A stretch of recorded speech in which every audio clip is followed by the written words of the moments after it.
Hello, everybody. The name is Limbo Larry Jr. and I am here with Mr. Miguel Oliveira. Am I saying it properly? Yeah, that's right. But you guys know him better as Holly, a man who has been really. How do I say this? It's hard to say this because the resume is stacked. Almost 12 or 13 years in this journey, and what have we done so far? Not only released on Monster Cat, which is my introduction to you, not only with the songs with Slip and Thirst, should I say, Slippy and you with Turmoil, of course the collaboration with you and Lucid with Fireflower, which was like the star pupil of 2018 in that year. But of course, we have you performing at Coachella. We have your little collaboration with Bauer, not only in Saber Valley Summer Volume 3, but of course being featured on The Batman. And did that win an Oscar? No. I'm about to say, because I feel like, if I'm mistaken, I feel like it was because of that like I now have to refer you, my apologies, as Grammy Award winning producer. It just got nominated. Yeah. It just got nominated. Okay. Yeah. Grammy nominated. But you know what? That is okay. That's still a huge accomplishment. Yeah. And of course, recently now we have going through your chapters. Of course, we have the debut album on Hard Records. Absolutely freaking incredible. We also have the 3 EP trilogy, Love, Sadness, and Hope. Minha Vida, am I saying it properly? Huh? Am I saying it properly? Minha Vida. Minha Vida. Yeah. I'm not sure I say it properly. And now, not only are we here at the Knock2 tour of NoLimit, 3 shows, I think they're all sold out. And this brand new 4-way collaboration called VIER, am I right? VIER. With you, Thighs, who we know very well from Skrillex, Machine Drum, someone you know very well, and Salvador Breed. Breed. Yeah. Salvador Breed. I have to ask this right off the bat. First off, the little collaboration of the 4-way collaboration, how did that come to be? It was pretty organic. We didn't really plan that, So I think kind of not last summer but the other one, so in the 23 summer. Mm-hmm. I went to hang out with Machine Drum we played a show in Berlin, and then he was gonna play a show in Eindhoven, so I went with him to Eindhoven. Mm-hmm. And then Thijs was playing the show, and then we ended up going to Groningen, which is where Thijs is from, and I stayed with Thijs, and then Machine Drum stayed there too, and we were just hang out and go to the studio. And yeah, we went to the studio and we just made a couple ideas. Salvador is one of Ty's best friends, so he just tagged along, and we were just jamming, and we were just making really quick ideas. We made maybe 3 or 4 ideas. And then after a little bit, after a while, a couple months after, Ty's was oh, we should turn this into a project and start with the idea. And we were let's just do it, And then we just started seeing ideas back and forth. But basically it happened kind of by accident, we all just ended up hanging out in the same room on the same day, and just made a bunch of ideas, and then later we were oh, these are really cool, we could turn into something. So yeah, so we have 2 songs out, and then we're doing more stuff, and we have our first show in April, which I'm really stoked. Yeah. I can hardly freaking wait to see that April show. Hopefully it'll be live streaming something, because that would be incredible to witness. And it's funny how you say that this little 4-way collaboration of VIER was done by accident, like you said, or organically, but still by accident, because one could say that was kind of how the journey of Holly kind of came to be, by an accident, because if we're not mistaken, before the Holly project was really began, you were kind of into, skateboarding a bit. That was one of your pastimes, until something happened to your arm when you tried to do a bit of a trick and broke your arm 4 places, and then it's you know what, as you're healing, you say, you know what, let me just focus a bit more on music just until I get back on my feet again.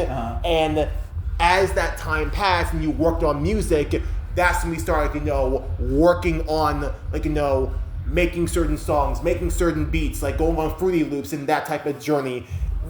Could you say it was by accident, or did you still have that passion to, at least still make music anyway? It was going to happen.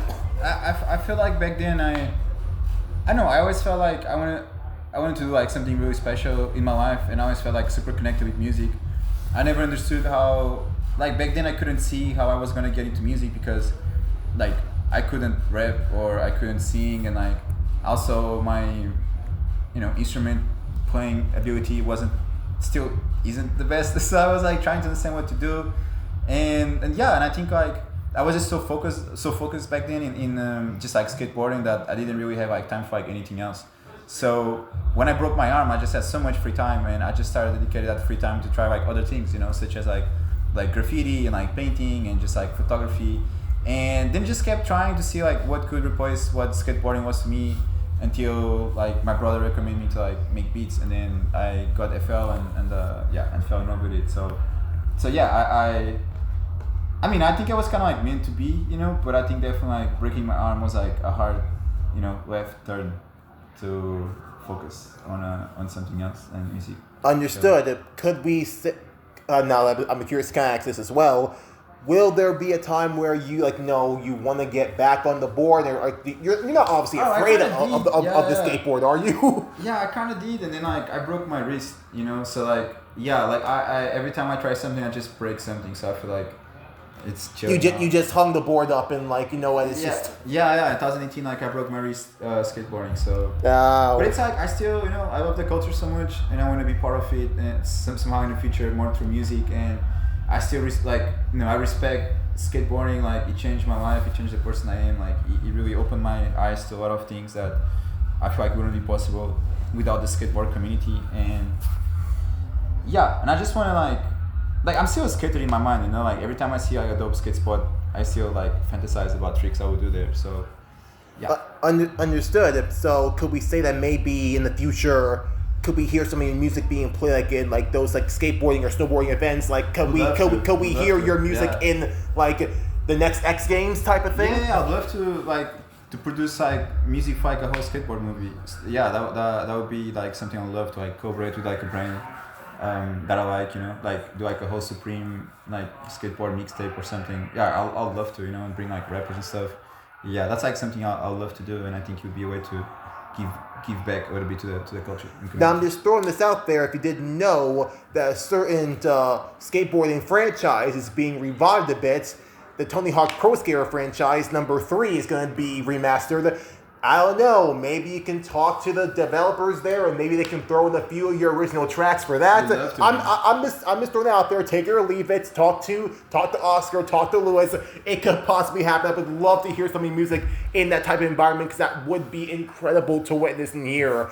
But also going back to how the Holly project came to be. Yeah. You stated in one of your posts here on IG. The truth is that Holly would never exist if it wasn't for DJ Ride, who you played a back-to-back to. Could you explain why someone like him was like, if he didn't exist, there would be no Holly project? Because he's my brother, man, and like we have the same mom and father. And DJ Ride, that's your brother? Yeah. Oh, I thought it was like, I heard DJ Ride obviously before, but I didn't know you guys were related. I thought he was like a friend who inspired you to. Yeah, we are. I'm sorry. He's my sibling. I get sibling. That's why he's there. Yeah. My apologies, but and like he really, he's like my best friend. He's like, he changed my life forever. Introduced me to a lot of things that like I wouldn't be able to know at such a young age if it wasn't for him. And I love him, man. And like I owe so much to my brother, and he's like the one that kind of like pushed me to like start making beats, and like I sent him like my first beats.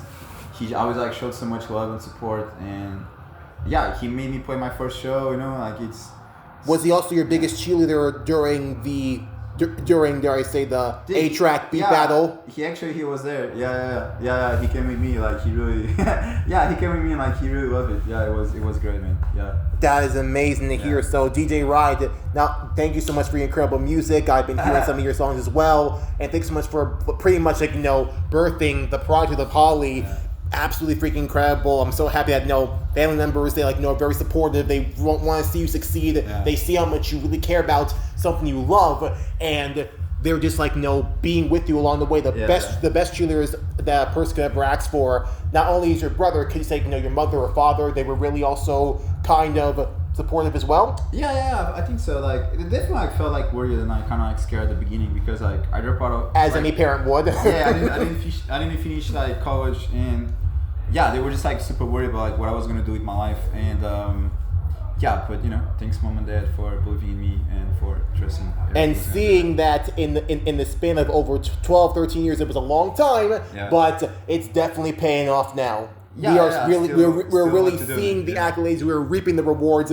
Absolutely freaking incredible. But I feel like what I really do adore when it comes to you, Holly, is that a lot of your work, not just from the beginning to now, it seems like you are never afraid to experiment and or try something new or take something in a different direction. Of course, you're always going to have like those like deep-rooted hip-hop love for like, you know, when you're making beats for your friends type of thing. That's never going to leave. That will always be a part of you. But in the 3-part EP trilogy of Minha, Vida, as we spoke about before, I feel like that was something that I believe is some of your best work yet, or should I say to date, because I feel like it was not only an emotional roller coaster, but it seemed like each and every song you were making, each and every like, you know, saga you were creating for love, sadness, and hope, it was speaking to a feeling. It was speaking to something that you just like felt like in the moment, and you just poured your heart into said song and really just like made into a work of art. I feel like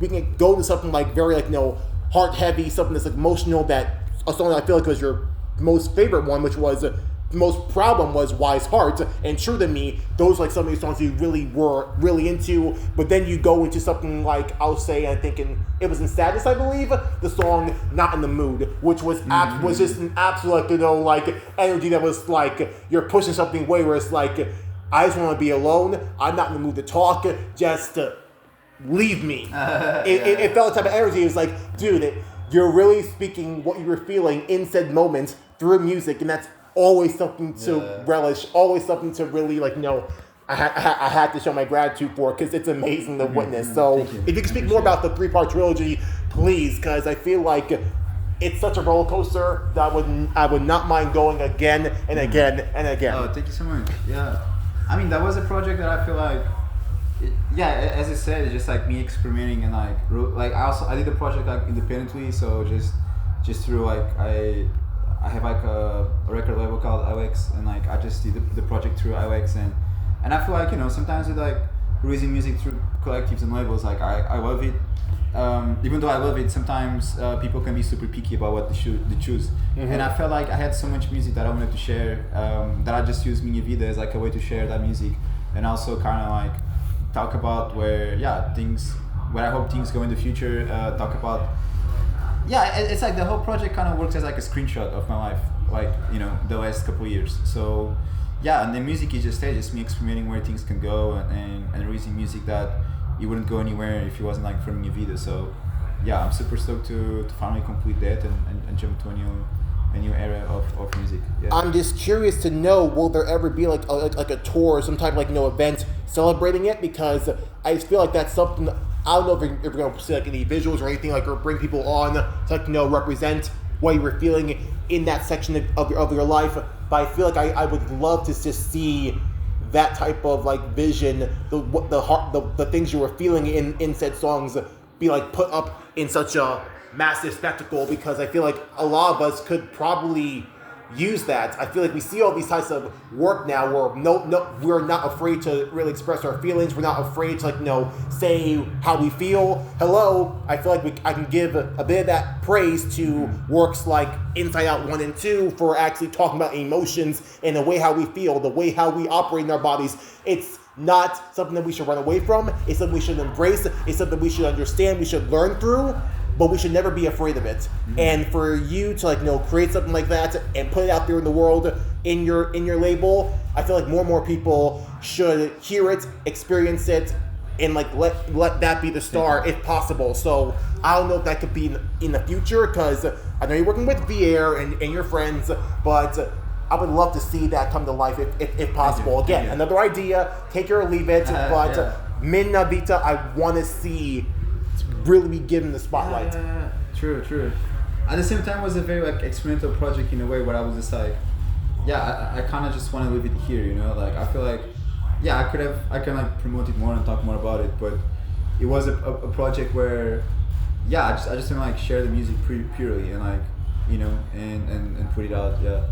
but totally, I appreciate the words. Understood. And speaking of doing some experimental things, we have to speak about a certain something that has been pretty brand new nowadays, which is the Hot Potato series. I'm wearing one of their merch right now, More Kismet, who was featured in Hot Potato 004. Yes. How did this like series come to be? And for you, it wasn't just an excuse to bring your friends on and make some songs with them or beats with them. But I feel like there's something a bit more to it than just that alone. Why was Hot Potato created, and why is it gonna keep continuing? So Hot Potato is a game I started hanging out with Super Rob a couple years ago. I've always been a huge fan of his work, and even before I started coming to America, I always been super into his music, and even before, as I was saying, before I came to America, I was already a big fan. And yeah, when I started spending more time in LA, I started hanging out with Super Rob more, and yeah, we would just make beats and play this game called the Hot Potato, where each one would start an idea, and then every 10 minutes we just swap the ideas, and then he works on my idea, I work on his idea, and after 10 minutes we jump into a new idea. And yeah, and we did that game for a while, and then COVID happened, we didn't see each other for a while, and then we finally reunited at the beginning of last year, and we were just playing the Hot Potato again at his new space, Heads, in Melrose in Los Angeles, and I was man, we should just turn this into a show, and also find a way to use it as a way to bring our friends into here, and see people we haven't seen in a while, and just create community, so we started doing that, started reaching out to some friends. There were already some friends that we did the game before, such as Gazia and Foster Damus, so that was very easy to bring them along and to do the first show with them.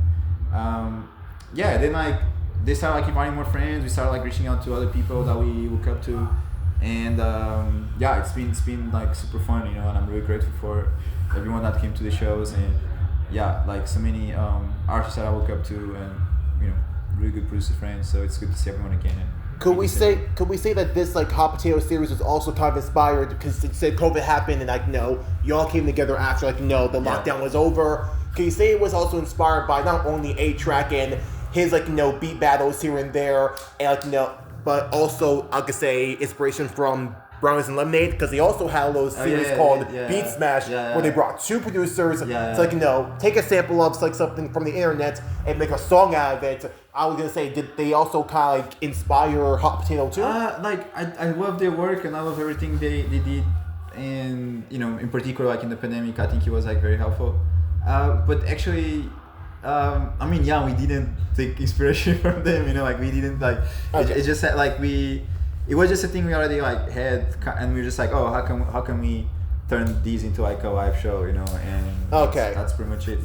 But I love to A-Trak and Brownies, I had to throw that out there because seeing Hot Potato, seeing all these types beat challenges, I kept thinking maybe we're it was kind of you guys were also playing kind of Hot Potato there, you were taking their idea and turning it into yours too, but no, that's the case. But again, these ideas, these beat things, please don't let it stop. To keep it going, not only for you but also Brownies and Lemonade. Even though the pandemic is over, thank God, doesn't mean that we still can't come together, make ideas, make something original, and see what someone else could do with it, and let's see what their spin on it is, because that's how we not only keep up the creativity, we also keep up the type brand new stuff, brand new projects that can be created as well.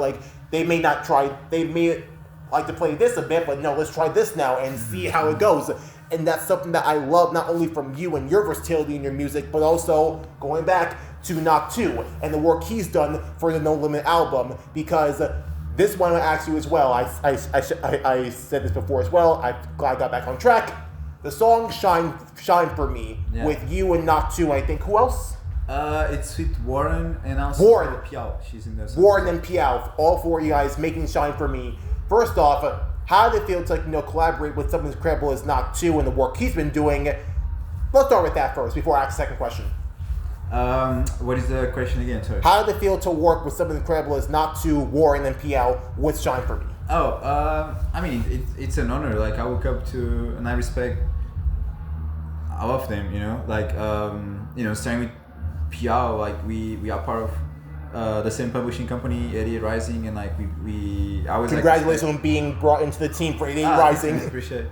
And yeah, like I was like since I came across Piao's work, I became a fan, and I think she is very special. Same thing like for Warren, like since like Warren used some. Hey Oskar. Yeah. Do you wanna watch it or do you wanna watch the interview? Sure. Oh, it's already live? It's been live. We're just talking about Knock2. Yeah, you can. Yeah, okay. This is Oskar. Yeah, this is Oskar right here. So you can say hi. You can say hi there. The amazing tour manager. I'll just like move away from here. Yeah. If they say you, we're good. You can sit down if you like. I see you, bro. Yeah, you should be able You can. Go ahead. I want to give a shine to you as well. Yeah, come on, bro. You are good. Perfect. You can bring my jacket. With the Alexander. But again, as you were saying about the song "Shine for Me" with you, Warren, Piao, and Knock2. Yeah. So like, my man, Oskar, one of my best friends, very important human being in my I'm a life. lucky guy. And this is for the camp, like Oskar, my heart, always. Hey, this guy has my heart, always. This guy has my heart too. If I can marry him, I'll marry him. Dude, Well, why not? It's legal. It's legal, but why? But he has a sweetheart. So. Yeah, I don't think I would like marry you, but you my best friend. Fair. Yeah, like I'll love marriage. I don't think so. Actually, not at all, you know. But yeah, you see, that was a sign. Anyway, yeah. So Warren, he used some of my beats for freestyle back in 2021 or 2022, and like that was like my first introduction to his work, and I just like love it.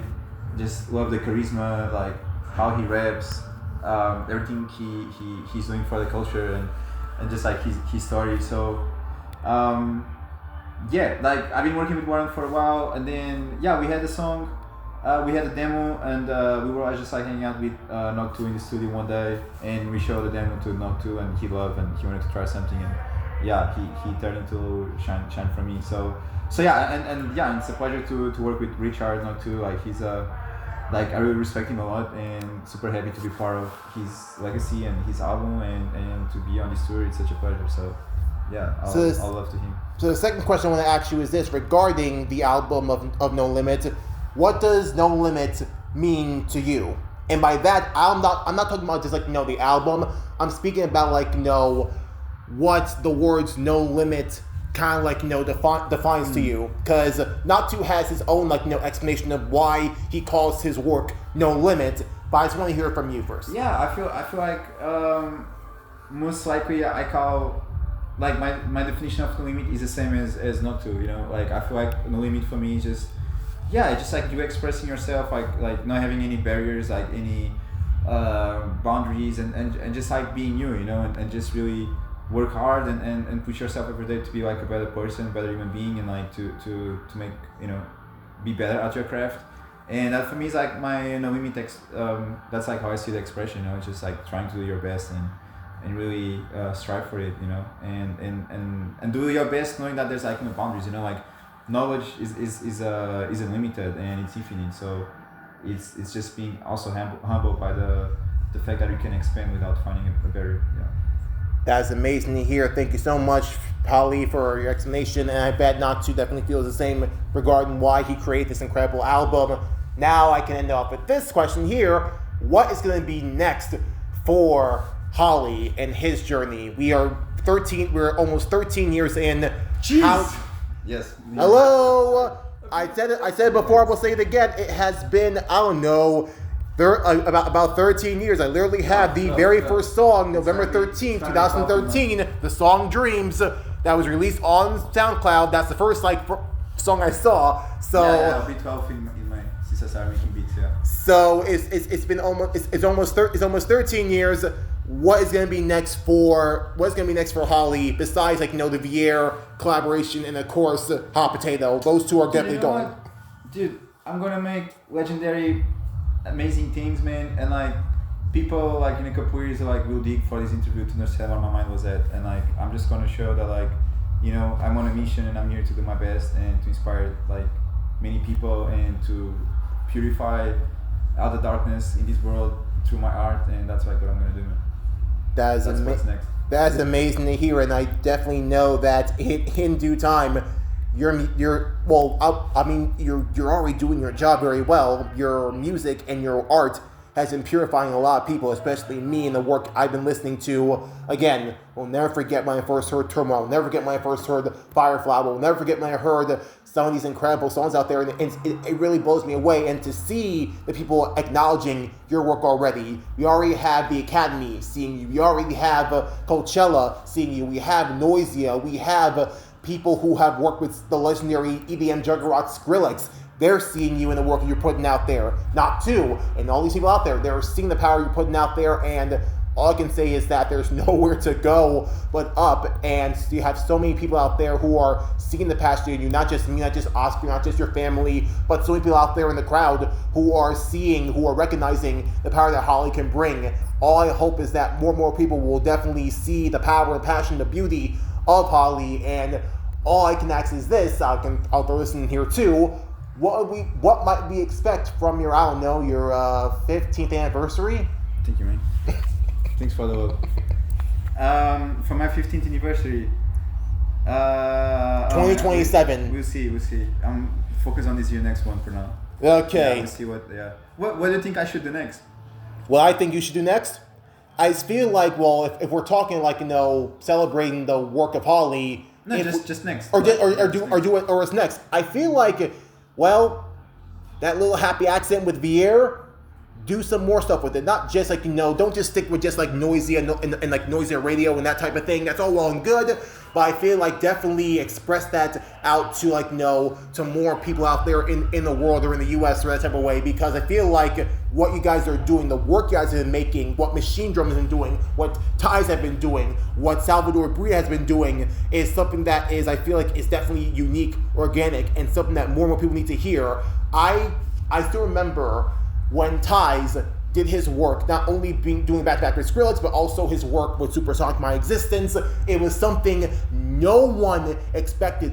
Of course, the mainstream was eating Skrillex up because Skrillex is Skrillex. He reached that level. But I think Supersonic was one of those songs that threw everyone for a loop. So I'm like, you know what?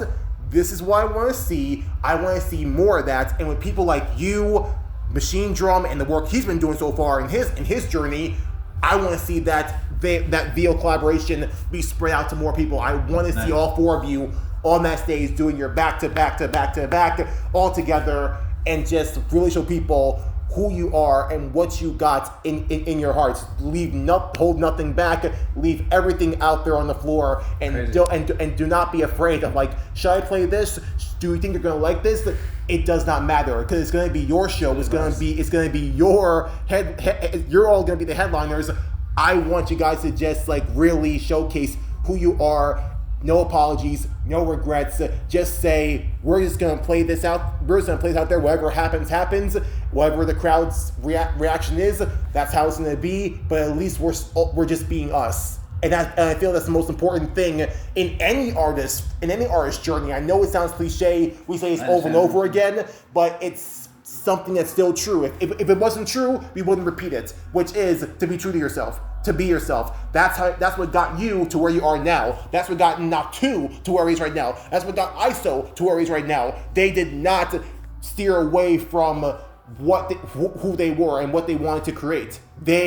What we're going to see tonight as well with Knock2, you're going to see everything on his plate. He put everything, his heart and soul, into NoLimit, which is what I feel like someone like you should be doing. You've done it before with your 2020 album, done it before with Vida.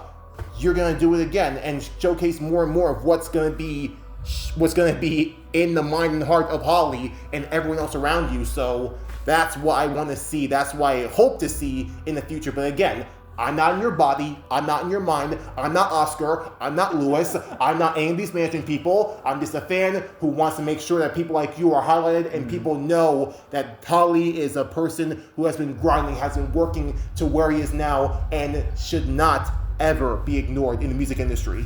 That's why I believe. Sorry for me rambling, but I truly mean I mean that. You're a beautiful human being, man. Good. Shout out LJ. I would That's not it. say any of this if I did not truly mean it, and I have not believed in it ever since 2016, 2017. So I can hardly wait to see what's going to come next for Holly. Holly, thank you so much for the work you've been putting so far. Oscar, thank you so much for the work you've been doing for Holly. Absolutely freaking incredible. Thank you so much. We'll do one thank you. picture, Thank you, please. I love it. Beautiful. Thank you. Thank you so much. And guys, thank you so much for watching and listening. This is Leveler Jr. Holly signing out. Love you guys so much. Peace. And with that, we're good. Yeah.